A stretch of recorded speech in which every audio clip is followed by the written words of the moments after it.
Le piège céleste. Pendant la guerre froide, le ciel européen s'est transformé en une véritable voûte de terreur géopolitique. Le continent se retrouve littéralement pris en étau entre deux superpuissances aux doctrines radicalement opposées. D'un côté, la menace soviétique incarne la destruction physique immédiate par le feu nucléaire à très courte portée.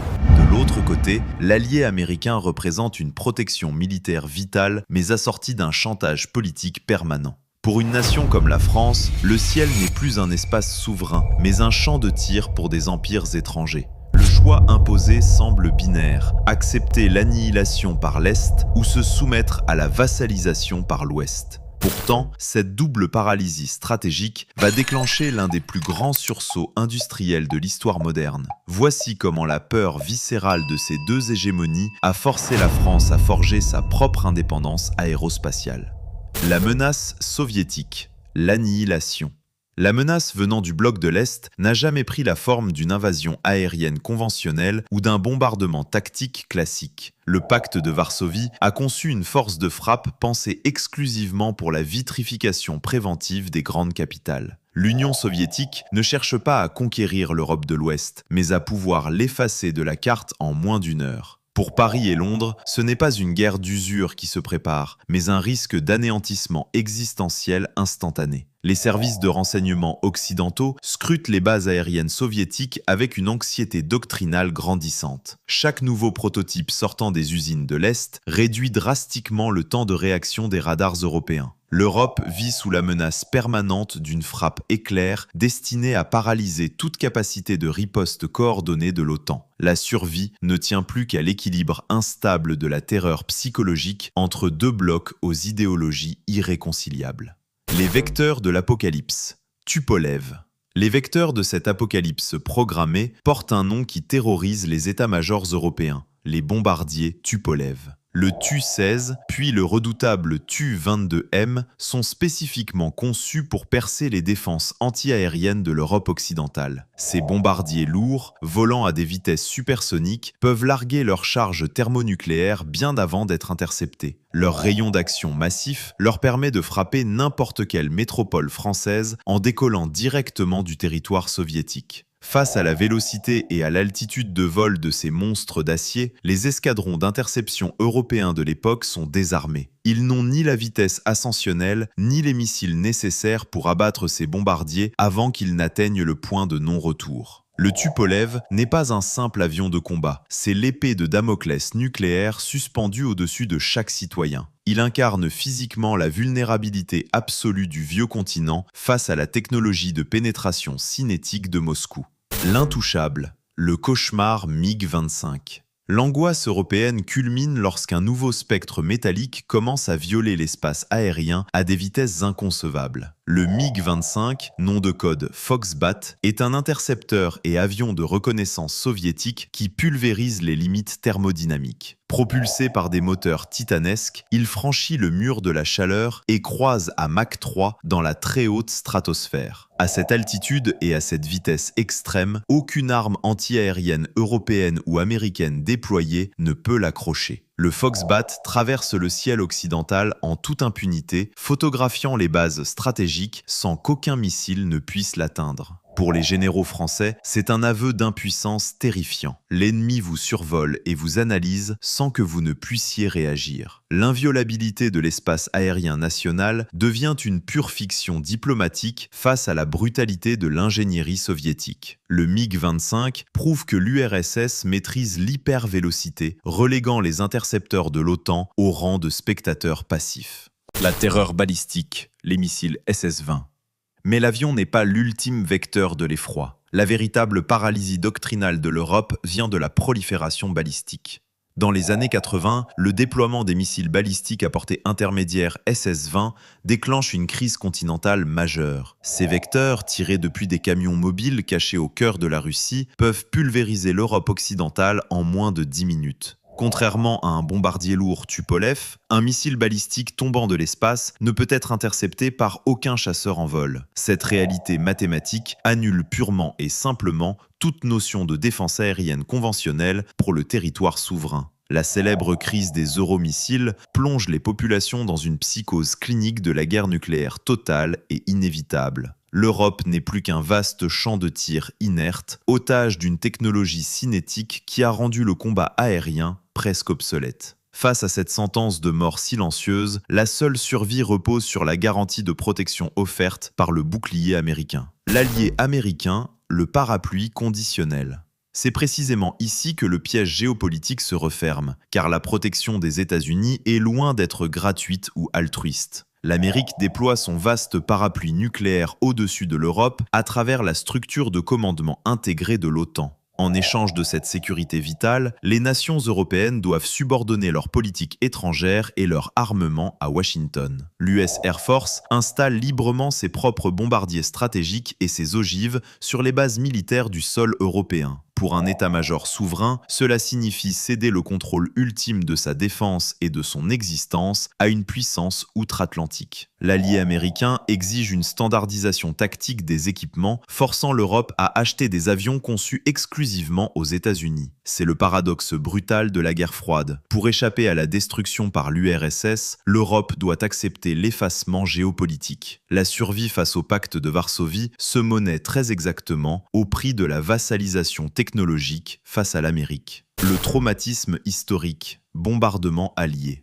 Pour la France, cette méfiance maladive envers le sauveur américain n'est pas de l'arrogance, elle est ancrée dans le sang de l'histoire. La mémoire collective de l'état-major reste profondément traumatisée par la stratégie militaire anglo-américaine de la Seconde Guerre mondiale. Entre 1940 et 1945, pour détruire les infrastructures logistiques nazies, les Alliés ont méthodiquement rasé les villes de l'Hexagone. Des flottes de bombardiers stratégiques ont largué des milliers de tonnes d'explosifs sur les nœuds ferroviaires et les zones industrielles françaises. Ces frappes massives, bien que planifiées pour la libération, ont engendré des pertes collatérales civiles absolument tragiques. Le commandement militaire a compris que lorsque l'Amérique poursuit un objectif de victoire majeure, elle considère les dommages collatéraux comme acceptables. Ce passif douloureux prouve cliniquement qu'une superpuissance n'hésitera jamais à sacrifier le territoire d'un allié pour sécuriser sa propre victoire. L'Amérique est perçue non pas comme un garant bienveillant, mais comme un rouleau compresseur géopolitique froid, pragmatique et impitoyable. La souveraineté bafouée.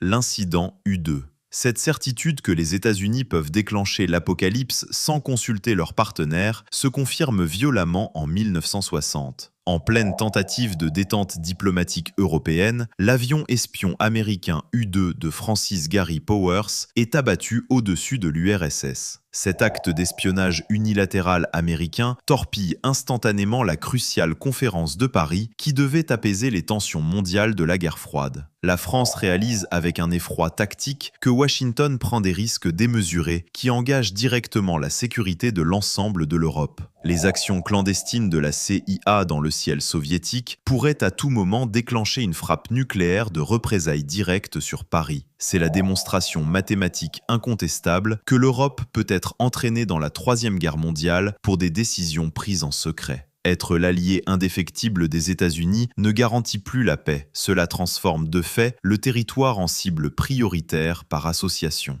L'incident géopolitique du U-2 pulvérise définitivement la confiance française envers la gestion de crise unilatérale de l'administration américaine. Le chantage au nucléaire. La laisse de l'OTAN.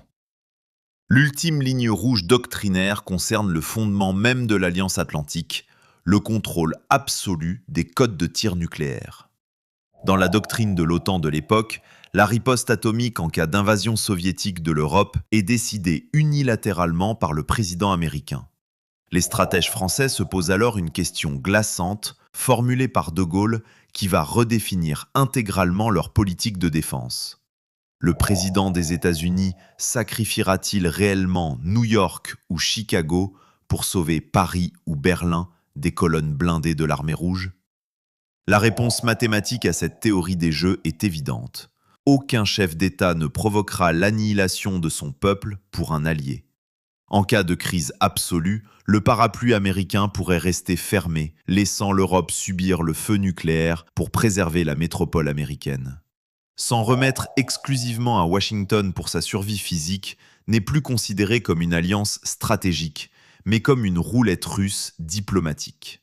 La protection militaire déléguée est froidement identifiée comme une illusion mortelle qui condamne la nation à la servitude sans garantie de survie.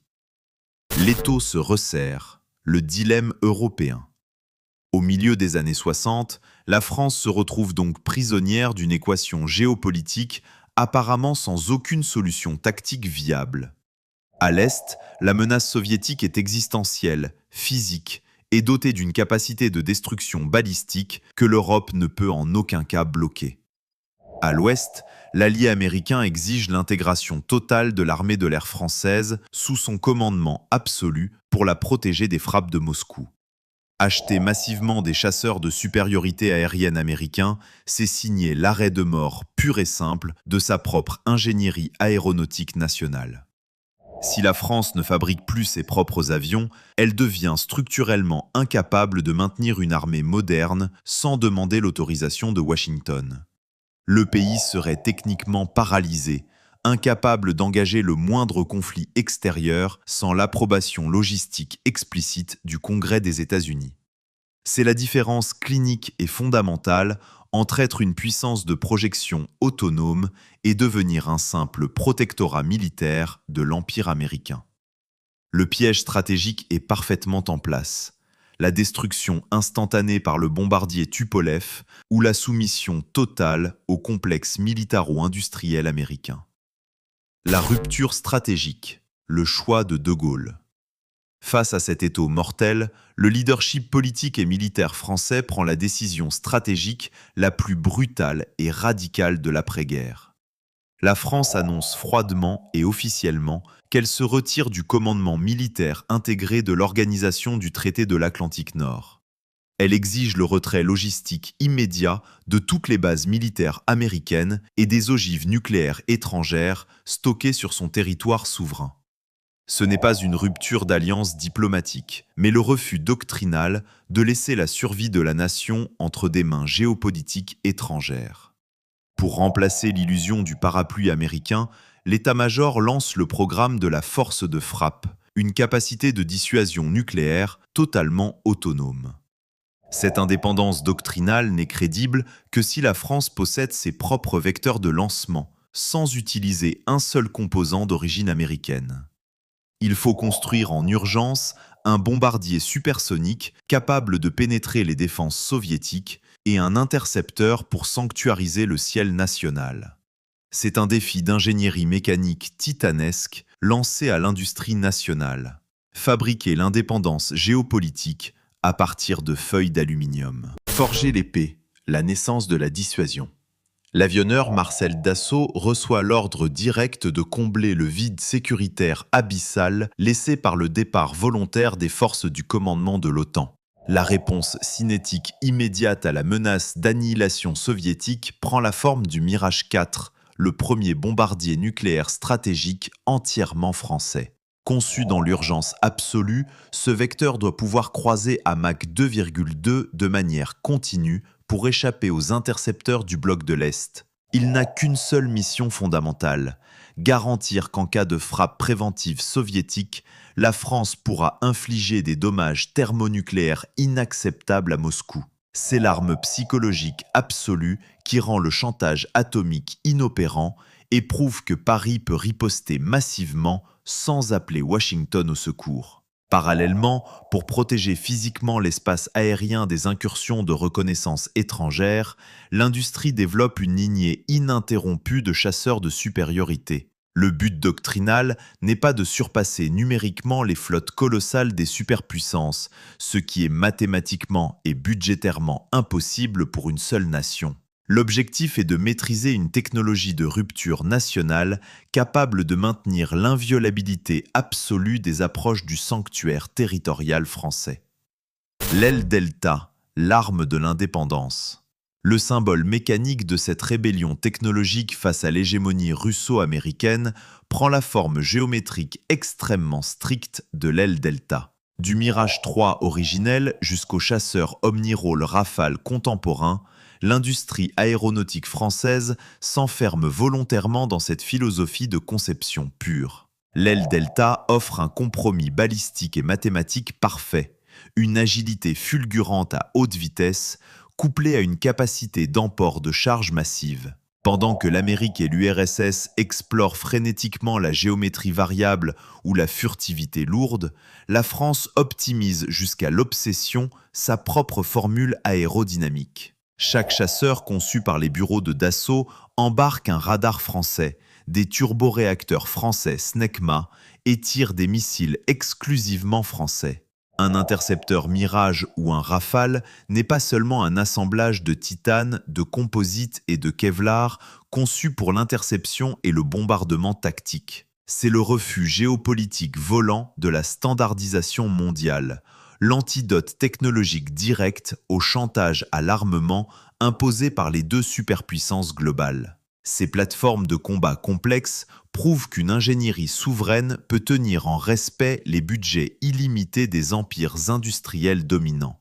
L'histoire des terreurs aériennes européennes démontre cliniquement que la technologie d'armement n'est jamais neutre.